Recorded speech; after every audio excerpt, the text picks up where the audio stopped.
क्या आप कुर्बानी करते वक्त मरहूम वालिदैन को याद करते हैं? कहीं ऐसा तो नहीं कि आप एक ऐसी बड़ी गलती कर रहे हैं जो आपकी कुर्बानी को जाया कर रही है। लोग एक नेकी समझकर जो काम करते हैं वही क़यामत के दिन उनके लिए वबाल भी बन सकता है।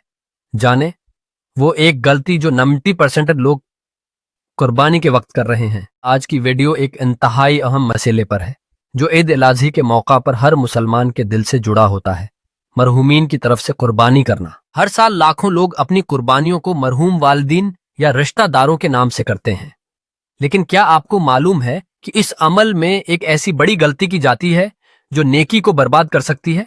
गलती किया है। बहुत से लोग मरहूम की तरफ से कुर्बानी करते वक्त अपनी तरफ से नियत ही नहीं करते, बल्कि सिर्फ मरने वाले का नाम लेते हैं, जबकि शरीयत में कुर्बानी असल में जिंदा शख्स पर वाजिब होती है, और अगर वो किसी की तरफ से करना चाहे तो ये सिर्फ नफली कुर्बानी के तौर पर शुमार होगी। मगर नीयत, तरीका और शरीयत की रहनुमाई के बगैर ये अमल ज़ाया भी हो सकता है। क्या मरहूम की तरफ से कुर्बानी जायज़ है?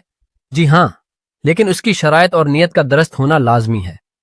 अगर आप ये समझते हैं कि आपकी कुर्बानी फ़र्ज अदा कर देगी और मरहूम के लिए भी होगी, तो ये एक फ़िक़ही गलत फहमी है।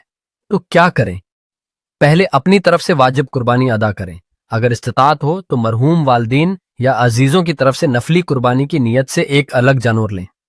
नीयत में वाज़ेह करें कि ये उनकी तरफ से सदका जारिया के तौर पर है।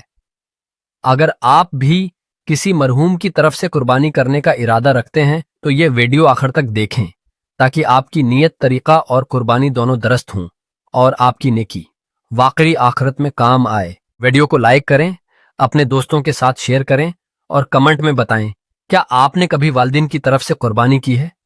वीडियो देखने के लिए शुक्रिया।